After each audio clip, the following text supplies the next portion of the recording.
Ni nani anayeruhusiwa kukamilisha mchakato wa mabadiliko na ya transformation? Ni nani? Tukipata jibu la swali hili tutakuwa na mpaka sasa tutaondoka hapa tukijua ni nani ambaye, hata bila kutaja, lakini kila mtu ndani ya akili yake atajua nani anakwamisha mchakato, nani hataki mchakato na vitu kama hivi.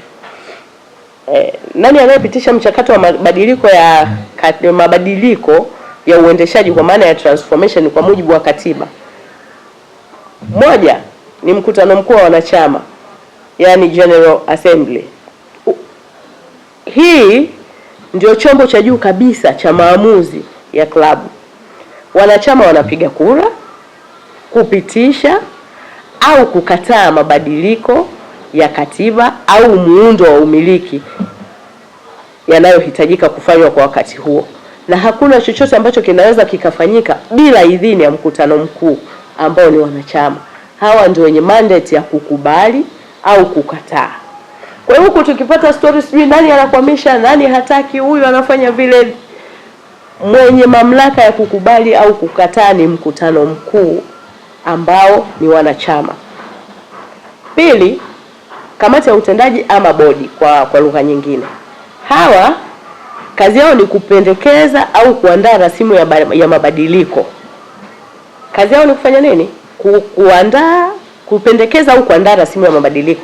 Lakini hawana mamlaka yoyote ya kupitisha jambo hilo. Hata baada ya kupendekeza na kuandaa hiyo rasimu, hawana mamlaka ya kuipitisha mpaka mkutano mkuu upitishe, ambao kimsingi ni wanachama. Baada ya bodi ama kamati ama bodi ama kwa maana ya kamati ya utendaji au bodi kuandaa au kupendekeza hiyo rasimu itachukuliwa, itapelekwa kwa mkutano mkuu wa wanachama. Wanachama wakishaipitisha, inachukuliwa, inapelekwa kwa mtu wa tatu ambaye ni msajili wa michezo, ambaye juzi tumeona mheshimiwa waziri akizungumza naye. Baada ya kupitishwa na wanachama, marekebisho ya katiba hupelekwa kwa msajili wa vyama vya michezo kwa uhakiki na usajili rasmi kwa mujibu wa sheria za Tanzania. Kwa kifupi ni hivi: bodi inapendekeza, wanachama wanapitisha kupitia mkutano mkuu kwa kupiga kura, na msajili anathibitisha kisheria. Hivyo kwa mujibu wa katiba, wanachama ndio wenye sauti ya mwisho kwenye mchakato wa mabadiliko, kitu ambacho ndani ya Simba Sports Club wanachama wameshakifanya. Kamati ya utendaji au bodi ilishapendekeza rasimu, ikapelekwa kwa wanachama wakapiga kura, wakaipitisha. Yakaja marekebisho ya katiba, wanachama wakapitisha marekebisho ya katiba, yakapelekwa kwa msajili wa michezo. From there things went quiet. Hakuna majibu, hakuna chochote ambacho kinaendelea. Tukiwauliza viongozi wa Simba wanakuambia kesho kutwa, ndani ya mwezi mmoja mchakato utakamilika, ndani ya miezi miwili. Kinachonisikitisha, hii issue sio ya siri. Ni issue ambayo ni ya katiba, kanuni na sheria. Ni issue ambayo iko wazi kwamba kuna changamoto yoyote inaweza kuzungumzwa. Viongozi wa Simba wana uwezo wa kutoka, mimi siku zote nasema wana uwezo wowote wa kuitisha mkutano mkuu wa dharura kwa kadri inavyowezekana na kutoa majibu kwa wanachama, kwa sababu mkutano mkuu ndio ambao umepitisha. Makelele yamekuwa mengi and they are always quiet, lakini walikuwa na uwezo wa kuitisha mkutano na kuambia bwana, hapa palipokwama kwa msajili ni hiki, kwa sababu mnawaambia watu ambao mwisho wa siku ndio atakao kuja kupitisha. Yaani nyinyi viongozi hata mkijikaza mkakaza, hamtaki amfanye nini, mwisho wa siku hamna uwezo wa kukataa kupitisha au kutokupitisha. Lazima muwaite wanachama, muafidi hicho mnachokitaka, wakubaliane nacho, ndio wakatae. Kwa hiyo it's very useless kama wamekuwa kwa miaka yote hii wanafanya siri bila kufanya nini, kuwaambia wanachama. Siku zote tunapiga kelele, tunahoji, lakini majibu yalikuwa wazi kwamba tunachosubiri ni hiki na hiki. Na siamini kwamba kama mwanachama ndio mwenye mamlaka ya mwisho, na kama msajili anachotakiwa kukifanya yeye ni kuthibitisha tu kwa mujibu wa sheria na kanuni za Tanzania. Mimi sielewi kwa nini it has taken almost 8 years. Imechukua 8 years for what? Kwa maslahi ya nani? Kwa misingi ipi? Kwa kumlinda nani? Kwa sababu msajili kama anaona kwamba kuna changamoto, he was supposed to speak it out na kuwaambia wanasimba kuna changamoto 1 2 3 ambayo inarudishwa kwenye klabu itasema mabadiliko ni haya, changamoto ni hizi. So marekebisho yote watakayofanya, I mean anything that they are going to touch, lazima warudishe kwa wanachama. Kwa mimi sikuwa naona kama ni dhambi wao kurudi kwa wanachama kuwaambia, badala yao walikuwa wanakaa kimya. Vitu kama hivi unajiuliza, huu mchakato kama wanachama wameshafanya haya yote, kwa picha hii anayekwamisha ni nani?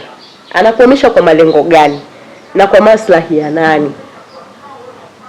Ukishajiuliza hayo maswali, mwisho wa siku inabidi wao uwe nani? Wanasema mbayuwayu, akili za kupewa changanya na za kwako.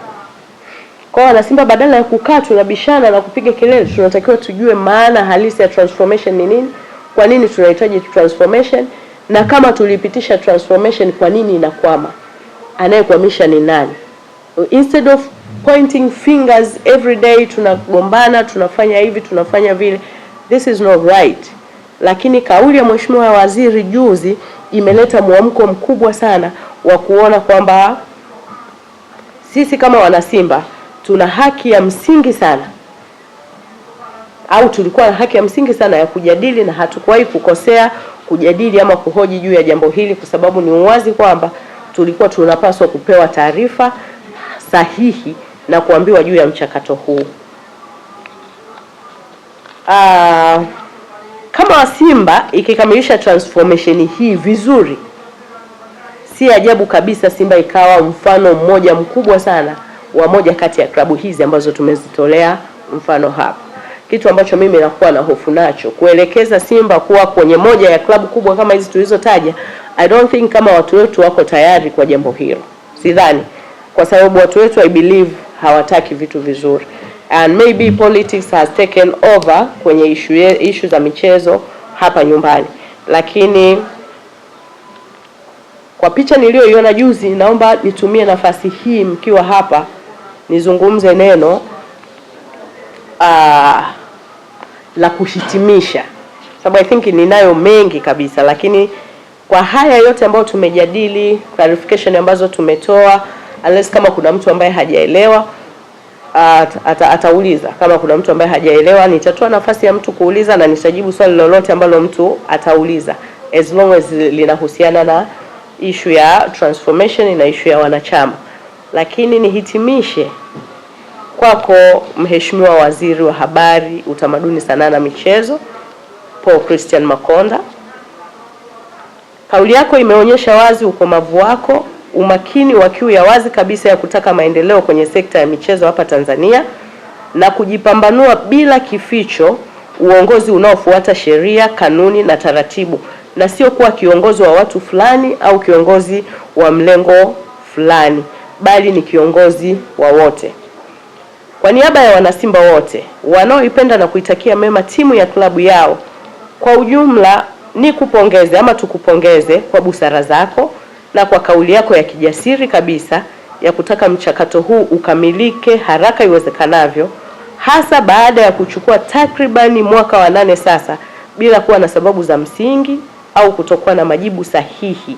Hivyo hali iliyopelekea sintofahamu na migogoro ya mara kwa mara ndani ya klabu yetu, hali iliyopelekea timu yetu kufanya vibaya ndani ya misimu yote minne. Ni matumaini yetu kwa kauli yako ile umetumwa na Mungu kuja kuinua Simba kutoka kwenye jinamizi kubwa linaloikabili. Tunakuombea kwa Mungu akubariki na kukuinua zaidi ili uweze kuendelea kuleta mabadiliko chanya ndani ya taifa letu kwa ujumla. Ni matumaini yetu kwamba utaendelea kusimamia haki. Ni matumaini yetu kwamba utaendelea kupigania yale ambayo wengine walishindwa kuyafanya, kwa sababu Mheshimiwa Waziri, wewe mpaka muda wako huu sio waziri wa kwanza kwenye wizara hii.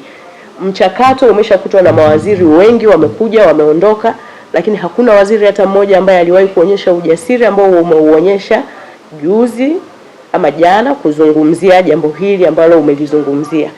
Kipekee ni kushukuru sana, ni kupongeze sana, na tunakuombea sana Mwenyezi Mungu aendelee kukupa ujasiri huo, hasa kwa kuonyesha nia ya wazi kabisa ya kutaka kukaribisha maoni ya mmoja mmoja, kwa sababu ni wazi ungefungua mlango wako kila mtu kuja kutoa maoni yake, bila shaka kila mtu angekuja na ya kwake na kukuvuruga. Lakini umeangalia kanuni, katiba na sheria zinasema nini, hatimaye kwa ujasiri kabisa ukazungumza na kusema kwamba hutaki mtu yoyote akufate na hutaki kupokea simu zaidi, badala yake unataka sheria, kanuni na taratibu zifuatwe kwenye kutimiza mchakato huu. Sisi tunakushukuru, tunakuombea Mungu aendelee kukupa afya njema wewe na familia yako na kuinue zaidi. Na ni matumaini yetu kesho na kesho kutwa utakuwa sehemu nyingine kubwa zaidi ambao utaweza kugusa maeneo yote ya nchi yetu na kuleta mabadiliko haya. Baada ya kusema haya, mimi naomba Mungu akubariki sana na niwashukuru nyinyi wote kwa kuwa pamoja na mimi, lakini niruhusu kama kuna mtu ana swali moja aulize, na kama hakuna mtu mwenye swali basi niwashukuru kwa kunisikiliza.